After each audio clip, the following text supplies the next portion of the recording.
All right. Thanks everyone for attending Tech Tuesday. Hope everyone is staying safe and staying healthy, and hopefully this can be a nice little technological distraction from everything going on in the world. Today we're going to focus primarily on nodes in Kaleido, look at the different clients that we have, some of the optional configs, either at the protocol level or with native cloud services. We'll dig into some of the algorithms that are available, and then a few other features inside of Kaleido, namely the ability to rotate the validators or signers in IDFT orchestration. I just have a few slides that I want to run through, and we'll get everyone out of here by half past the hour. We don't have a ton of content for today. So, three high-level characteristics of Kaleido, built for modern business networks, so completely industry and use case agnostic. We provide the tooling, the runtime, the infrastructure, all those components you need to build out your full stack solution. We also provide a ton of APIs and integrations to make it very easy to interact with your back office systems, submit transactions, consume events off the blockchain. The platform itself, very, very simple to wrap your head around, whether it's standing up a node, configuring a node, deploying a service, or programmatically interacting with the console. There's a REST API behind every service, every transaction submission layer, and every admin operation. And then the last one, very much built for the enterprise. We have a slide that touches on that. Our approach has been to really try to flatten the curve, make it very easy to understand and adopt the technology. Don't have to worry about cryptography, P2P messaging, smart contracts, all these new paradigms, and have that comfort level so that you can easily transition into a pilot phase with a decentralized consortium, shared IT, and then ultimately transition ideally into a production phase where you can bring real monetary value to your industry and to your vertical. Quick snapshot of some of the very diverse players and industries running in production on Kaleido. We can see this spans energy majors, financial institutions, nonprofits, entertainment, retail, etc. So very indicative of the fact that Kaleido is use case agnostic, industry agnostic. Some quick bullet points on the enterprise nature of Kaleido. ISO 27K certified, a bunch of approaches for key management. We'll look at one of those today in relation to the node. PKI, enterprise identity woven in to the network and blockchain layer. And then best of breed open source orchestrations. You get HA, DR, auto scaling out of the box, regardless of what plan you're deploying on. And then, as I mentioned, some really cool enterprise integrations, and coming shortly, a very, very easy way to actually run nodes in your own private clouds or your own on-premise data centers. The last thing I just want to touch on is we do have the standard software as a service pay-as-you-go route, where you're essentially incurring the cost for the hourly runtime of your nodes and ancillary services. But we also structure a number of bespoke packages to try to help meet you where you are in your project, whether it's sort of a sandbox kicking the tires, or whether you're getting closer to a pilot where you might want to decentralize the network, experiment with more some of those enterprise integrations like cloud HSM signing or IAM integrations, and then contractual arrangements for production deployments. So that's it for the slides. First thing I want to do is I want to dive into the different flavors of nodes that we have on Kaleido, and then we'll touch on the algorithms as well. So let me go ahead and sign in. I've created a couple environments, and we'll come back to those here in a second. But what I'm going to do is I'm just going to create an initial environment, and we'll go through the flow of choosing our client and choosing our algorithm, and we'll touch on those in a little more detail. So we see that we have two doors that we can go through here on Kaleido. We can go through the enterprise Etherium door. We'll talk about those clients here in a second. Or optionally, we can go through the Corda door, which is a completely different protocol, very much bilateral peer-to-peer transactions using a notary to validate and kind of act as the consensus engine in Corda. We've been looking at Corda every other Wednesday on our walkthrough Wednesday. So next week, 8 days from now, we'll tackle Corda again. We're continuing to add some new functionality and new features into Corda as well. So for today, we'll go through the Etherium door. We want to create a name for the environment. I think I have dev 1 and 2, so I'll call this guy dev 3. I've only created my network as a single region deployment orchestration, but if I had whitelisted additional clouds and additional regions in those clouds, I could create this as a multi-region environment. It's very easy to go back in time and dynamically update and whitelist additional regions. We recently, about a week and a half ago, added support for Azure Paris. So you now have two choices with Azure, US West and Europe, Paris, and then you have four choices with AWS, US East, EU Central and Frankfurt, and then we have Sydney and we have Seoul for the APAC region. So here's the US East region, and now we can see that we have our three clients. So Geth comes with proof of authority. Proof of authority means that, and Geth for that matter, all transactions in the network that are executed at the chain layer are going to be public. And proof of authority simply needs a simple majority of all the nodes to behave honestly and to agree upon a block. It's only one round of voting, and any node that's an authority over the course of an interval can act as a proposer. So with proof of authority, what you want is n divided by 2 minus 1. That's how many faulty nodes you can tolerate. So for example, if you only had 3 nodes, 3 divided by 2 minus 1 means that you can't tolerate any faulty nodes. Proof of authority can incur forks. So the best practice is always to have an odd number of nodes to try to mitigate that possibility. But if you do have an odd number of nodes, they will resolve. Again, only public transactions with proof of authority. As I'm talking about these consensus algorithms, I don't claim to be a subject matter expert on any of these, but what we do have, our head of protocol at Kaleido, Jim Zhang, he's been a maintainer for Hyperledger Fabric, a bunch of the Hyperledger projects, in addition to committing to Quorum, Besu, and Geth, and he wrote a peer-reviewed article digging into all of these different consensus algorithms. So if you're interested in kind of the guts of how they really work, how the voting rounds work, how some of those edge cases can creep up, I'd encourage you to go to Kaleido.io, just use the resources tab, and you can click the blog and you'll be able to find this article. It's really, really well written and helps make sense of kind of the nuances of all these algorithms. So there's a section on Geth, on Quorum, and on Besu, along with those accompanying algorithms, POA, IDFT, and Raft. So back into the console, we see our next two choices are Quorum and Hyperledger Besu.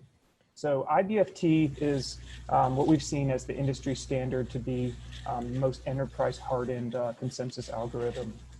It works with n-1 divided by 3. That's the number of faulty nodes you're allowed to tolerate, or Byzantine or malicious nodes. So if we say we have a network of 4 nodes that are all acting as validators, as signers in IDFT orchestration, that means that we can tolerate 1 malicious node. 4 minus 1 divided by 3 equals 1. So this needs a super majority of the nodes to behave honestly and to all come up and all affirm the same block hash, the same block header, etc. This is perfect for co-opetition orchestrations where not everyone in the network necessarily trusts everyone else. And then Raft. Raft is the fastest but the weakest algorithm. This is best for centralized orchestrations or full trust orchestrations.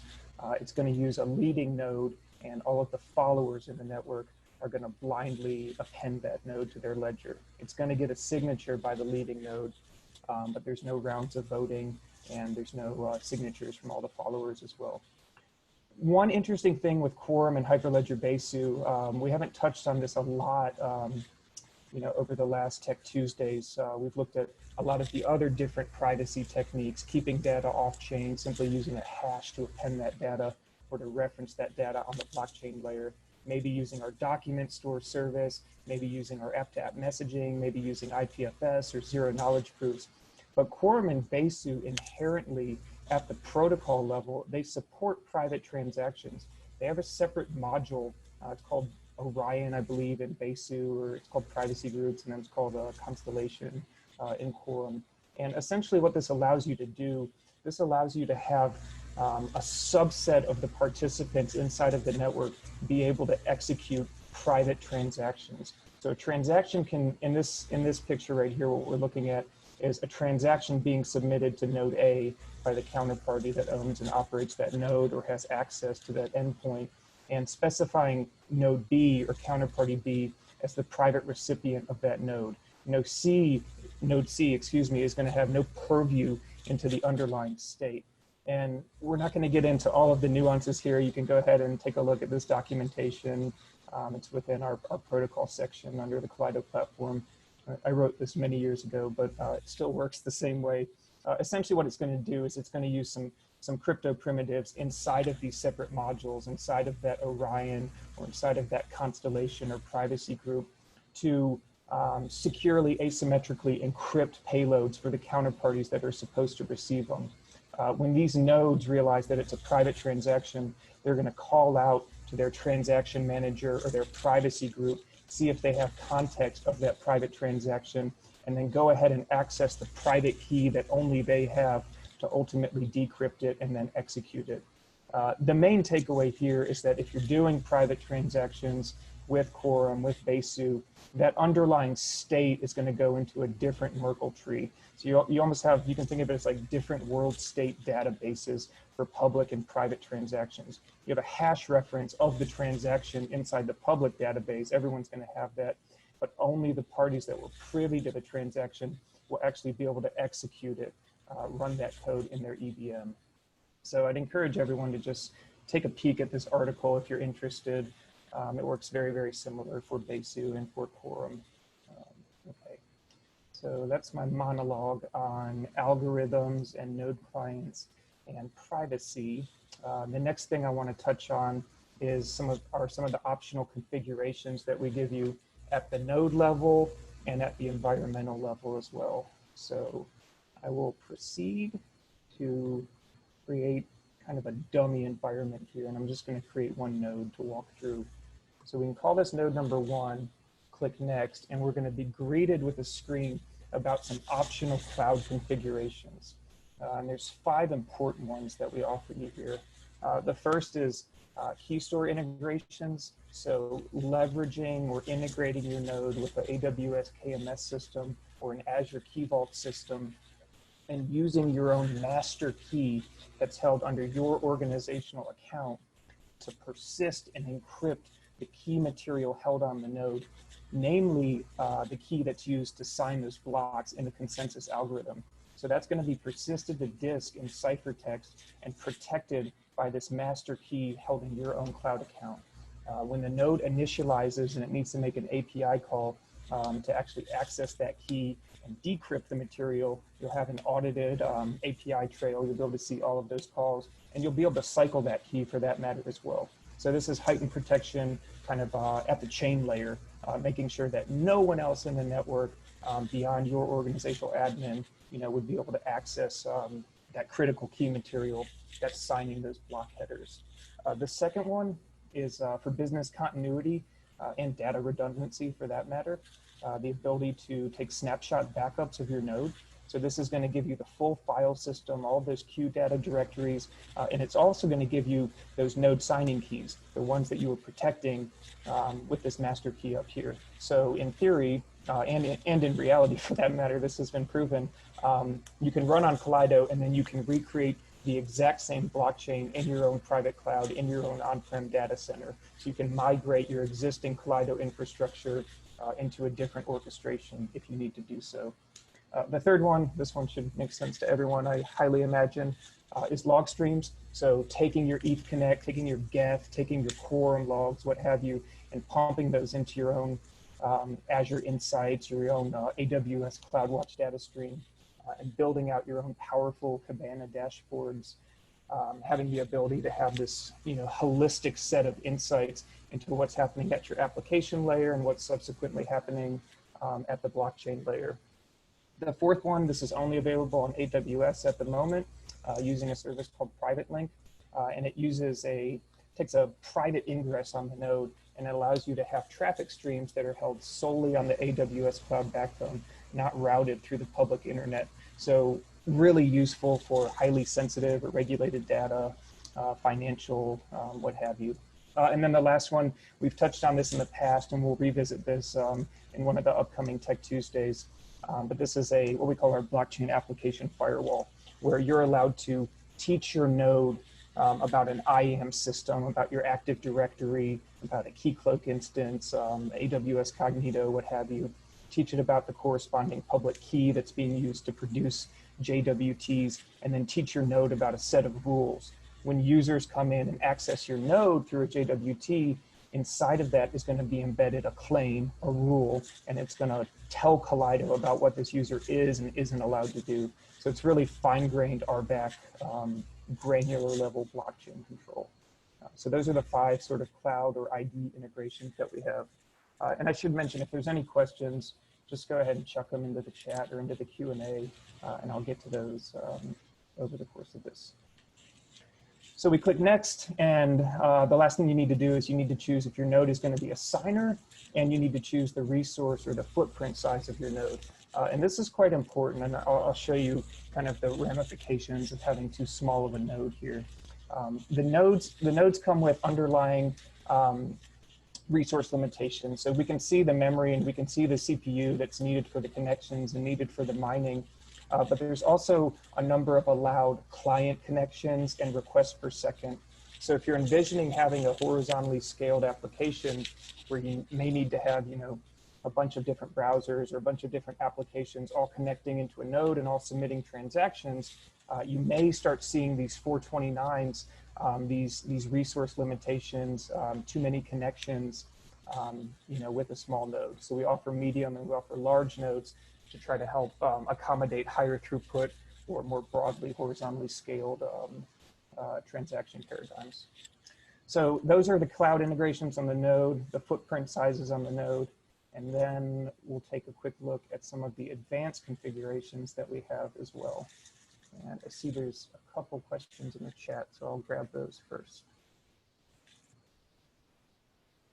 Yeah, that's correct, Ian. So Ian's question was, isn't Hyperledger based to IDFT 2.0 as opposed to IDFT? It's absolutely correct. They've made some enhancements on mitigating potentially malicious validating nodes. So there's some improvements on the privacy layer and on the actual consensus engine layer in IDFT 2.0. So yeah, thanks for that, Ian. Good point. And then in the Q&A, does backup work with the node online? Yeah, absolutely. So maybe that question was, does backup work with the node offline? The node would need to be online in order to actually make that API call. So it definitely works with the node online. If the node is offline, it's not going to actually be able to send that call. It's not going to be able to pass that payload through. Okay, so last thing, touching on some of the advanced configurations that are available. With POA and with IDFT, you can change the block period. So out of the box, you get 5-second intervals on POA, and you get 10-second intervals on IDFT. With IDFT, you can go down to 5 seconds and up to 20 seconds. With POA, you can go up to 10 seconds. We've done some internal testing trying to get POA down to potentially smaller intervals. At the moment, we're only supporting 5 as sort of the basement threshold for proof of authority.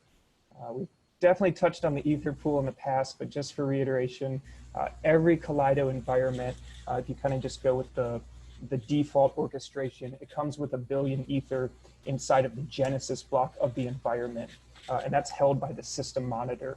So this is an Aether Pool. It's accessible.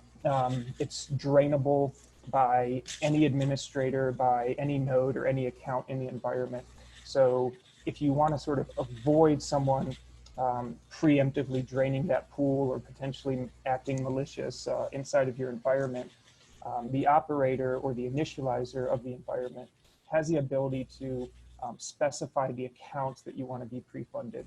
And these can be external accounts where you control the private key. That private key could even be held in a cloud HSM. And you can spread this across multiple accounts too. So it doesn't need to be in a single account. I'm quite certain this is specified in way. It's way too many zeros for 1 billion. But you see here that it's a simple API call. It's a simple configuration when you're creating the environment to use this pre-funded accounts JSON object here. And then there's additional configurations that you can apply to your node. So if you do want to charge for transactions, you can set a gas price. You have the artificial target gas limit, which I believe is set to like 814 million, something like that. So if you have 804, that was close. If you have transactions that are using a lot of gas, using a lot of EVM opcodes, and you're trying to optimize how many transactions you can get into the block, you have the ability to set that to 10 billion, 20 billion, et cetera. We've seen that for a number of use cases. Choose to use your node as a full archive node. Choose to configure the sync mode of your node as well. And then additionally with Quorum, we have the ability to, on the Kaleido side, on the administrative or on the server side, to update the max code size. So if you're using sort of one of these new smart contracts that have a ton of dependencies and are exceeding the 24K default, we do have the ability to up the max code size to 128K. So I think that's about it for all of the advanced node configurations. These are documented here within the using Collido section. And then there's an API for all of these as well. So api.collido.io, go to the configurations right here, and you can go ahead and dig into those node configs, compose, create a configuration, expand this, and then you see the node configs here. If you go into your environments APIs, you'll see the ability to create the environment with pre-funded accounts, some of those other things I touched on, etc. Block period. Okay, so those are the node configs. The next thing I want to look at is the actual performance implications of choosing a small node versus choosing a medium node. And I'll hop back to the chat here real quickly.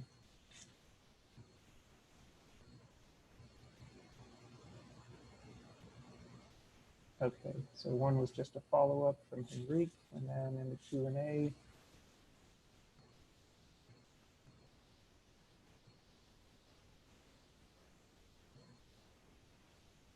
do you have any control over version of client being used?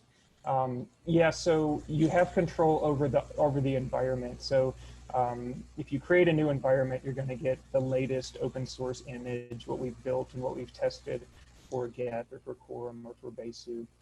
But as you move forward, you do have the ability to choose not to upgrade your environment to newer versions or newer images of those node clients and the accompanying algorithm. We can also take this offline too for more details on some of the advanced configurations and some of the things the API exposes that the actual console doesn't expose. So I'll say that those were answered live, and now we'll hop back in. So what I'm going to do is I'm going to use one of our client drivers. I'm going to use one of our little programs to just send a bunch of transactions into the network. We're going to mimic a horizontally scaled application with 6 workers or 6 browsers, 6 connections, all submitting applications. And then we'll submit a handful of loops and some batches of transactions inside of all these loops. Now, these are small nodes that we have here. And what we'll do after I submit all these transactions, we'll look at some of the admin configurations that we have available to kind of remedy the situation that we're going to find ourselves in. So click on node number 1, see the details. We see that it's a small node. We can see its consensus ID. This is the node key used in IDFT. See its private transaction participant ID. This is what you would use, if you're targeting a counterparty for a private transaction. And then we see the image, the runtime version here. I'm going to use the wallet, and I'm going to create a handful of additional counts on the node. I'm going to create 6 because we're going to mimic 6 clients all submitting transactions into the network. And what we're going to see is we're going to see some failed transactions. And this is because our small nodes, if I find our resource limits in the docs right here, our small nodes support 5 concurrent connections and 5 requests per second. So I'm going to be submitting about 10 or 15 requests per second, and we're going to have more than 5 connections. So we'll see about half the transactions succeed, and we'll see about half of them fail. Excuse me. Then what we'll do is we'll transition these nodes, these small nodes. We can dynamically update them to medium nodes. So this isn't a binary action once you choose to have a small node or once you choose to have a medium node.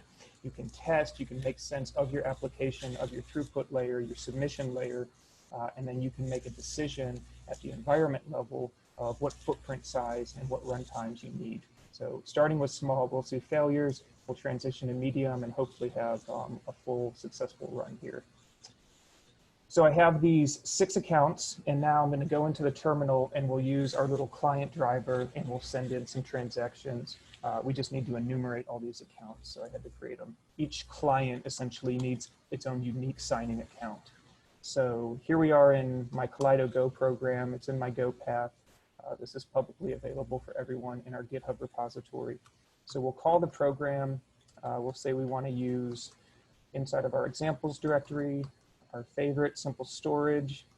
We're going to use the set method. We're going to give it an argument of just a positive integer, whatever you guys want to use. We're going to give it 6 clients or 6 workers here for these flags. We're going to do 5 loops, and we'll do 15 transactions. Then we need the actual fully qualified RPC endpoint for our node with app credentials embedded inline. So I can go back to my node to the overview here, and I can use this connect app button right here. And this will allow me to generate application credentials that can be passed inline with the node so that we can have that secure TLS connection into Kaleido.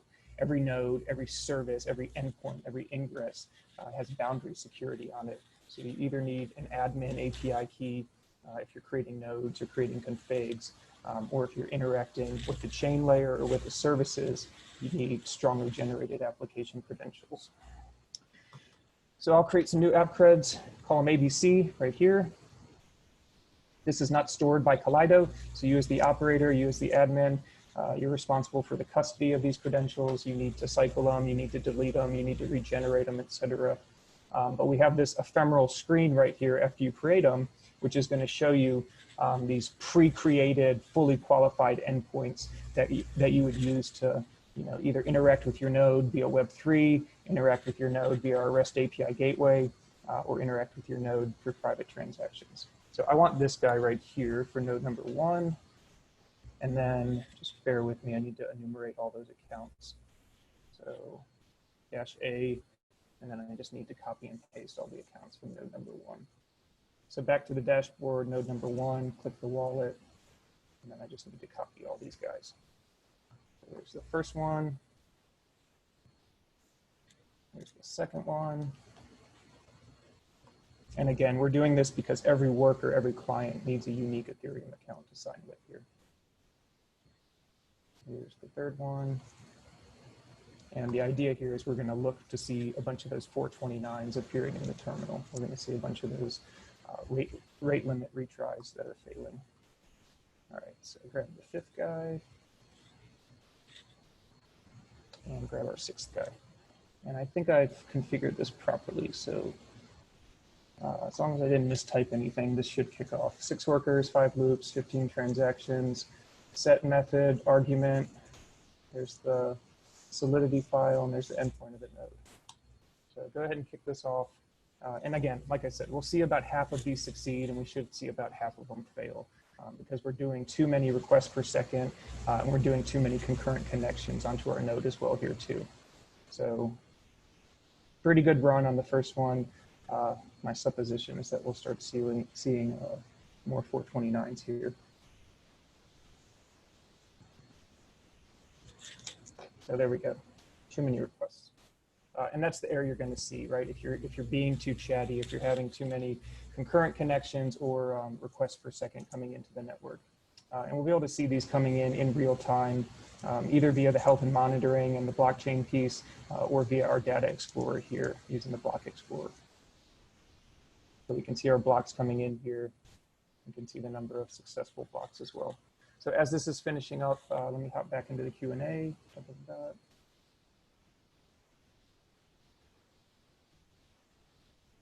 Have reference configurations been benchmarked with Caliper? I'm going to plead the 5th on that one. I can pass that downstream to one of our protocol engineers and get you an unequivocally honest answer to that one. But I don't know that, unfortunately. So these guys should complete here momentarily. So again, like I said, we see about half and half. 229 succeeded, 221 fail. What we'll do now, though, is we'll go back to our environment and we'll go into our nodes and we'll use this settings panel here. And this is what we would use to either change the size of the node, change the node to a non-signer, or even pause or stop or suspend the node or delete the node. One interesting thing that Kaleido provides is we provide these safeguards, these measures. So we talked about sort of the IDFT algorithm needing 4 nodes to properly allow for one Byzantine or one malicious node. So if I actually try to stop this node, Kaleido is going to prevent me from doing so. It's going to tell me that this is going to drop below the safe threshold for IDFT. So if I added an additional node and we got to 5 total signers, I would be able to stop this node. Similar to that, I won't be able to change this to a non-signer. It's going to tell me that we're going to drop below the safe threshold for IDFT. Again, if we got up to 5 signers, I could change this as well. What we're concerned with is the node size here, though. So I'm going to go through and I'm going to change all of our guys to medium nodes. And again, everything I'm doing, I've mentioned this ad nauseum in the past, but every single action that I'm doing here, you can do with our Kaleido admin APIs using an API key to act as an operator, act as an administrator, and make resource level updates into your environment, into your blockchain network. So the APIs are actually split into 2 tiers. I can hop back far enough here to show you guys. So we see here we have our admin APIs, and that would be doing the CRUD operations of everything that we're seeing in the dashboard, creating nodes, creating credentials, etc. And then we have our service APIs down here, and these are accessible via those app credentials. So this needs an API key to take care of these operations. This needs a set of application credentials to access the ingress for these services to provide or account for that boundary security. Okay, so we'll go back to the dashboard for the environment.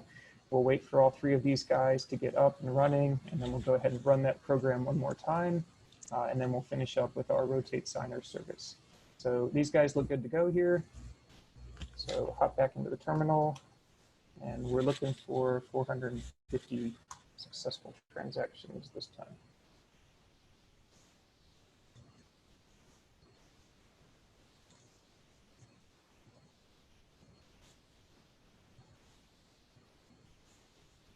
Okay, so much different response. We're seeing properly signed and properly submitted transactions. Kaleido, the ingress, is accepting all of these connections and all of these requests per second. So we're good to go here. We can go back into our block explorer, our data explorer. We can visualize the presence of these transactions.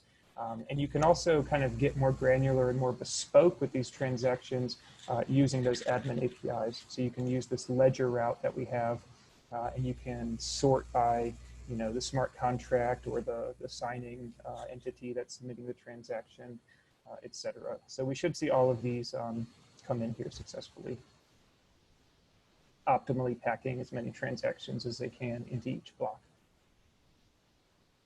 So that gives you an idea kind of the power of having medium or having large size nodes, having that extra CPU to take more requests, to do more mining, and the ability to truly accommodate successfully high throughput and horizontally scaled applications.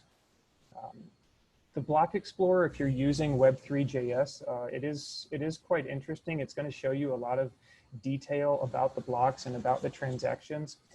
But if you instead use our Kaleido REST API gateway, and Kaleido knows about the ABI of the smart contract that you're invoking and you're interacting with, we'll be able to show you even more information. If we click on one of these transactions, we just see the from and the to, the block hash, the transaction hash, and then some hex data. But if you use our REST API gateway submission layer, you're going to be able to see the methods that are called. You'll be able to see the mapping into our address book, and you'll even be able to see the arguments that are being passed to the smart contract. So it gives you, a much deeper level of insight into what's happening at the transactional layer. So the last thing I want to do is show you guys the rotate signer service and talk about why that's useful. So this is only available in IDFT environments, and the reason that we have this service is because if you exceed 16 active signers in IDFT, excuse me, the algorithm becomes too chatty, it becomes too verbose, and it essentially suffocates the integrity of that algorithm. It's not going to be able to properly perform. So you can find yourself in situations where you have, you know, dozens or potentially hundreds of organizations that do want to own and operate a node, and they do want to have skin in the game for consensus. They want to encrypt their node with a KMS service, and they want to have their own unique signatures in those block headers. They want to seal the blocks. But you find yourself in this conundrum of, okay, well, we have 100 signers, but not everyone can participate at the same time. So what Kaleido has introduced is a rotate signers service, which does exactly what it sounds like. It's a, you know, equitable participation layer for all of the signing nodes in the environment. You have the ability to set the rotation interval. You can choose how many active signers that you want. This could be, you know, this could be something that comes out of a testing bucket where you say, hey, we're actually more performant if we have 12 total signers or active signers as opposed to 16, which is the max. Choose the number of inactive signers and then choose the intervals or the batch sizes that you want. And essentially oldest out, what is it? Oldest is the first one out. So it's just an equitable, circuitous participation flow that we have here. So this isn't available at the moment in the new Kaleido console, but if you go back to the old console here, what we'll notice is that we can use the services dropdown, and additionally, you can deploy this through the API, and we can add the rotate signers service. And it is trivially simple to configure and to deploy and to operate. So give this a couple minutes or a couple seconds, excuse me, to come up, and then we'll go ahead and show you guys how to configure this and how to interact with it. So this should take about 15 or 20 seconds, hopefully, to come up. One other thing I wanted to note, have a decent audience today. If there are other topics that folks are interested in, please do throw those into the chat. You know, we're trying to be, trying to show sort of the full capabilities of the platform.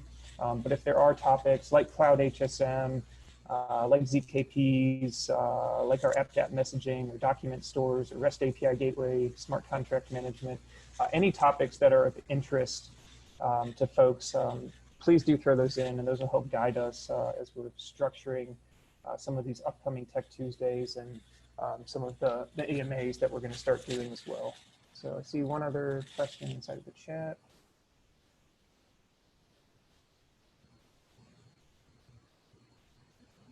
Is this directly updating the Genesis or using the built-in signer voting mechanism? I believe it's the latter. I don't think you can go back in time and update the Genesis block. I could be wrong. So click on the rotate signer service right here, and then we see we have those 4 parameters that are available to configure.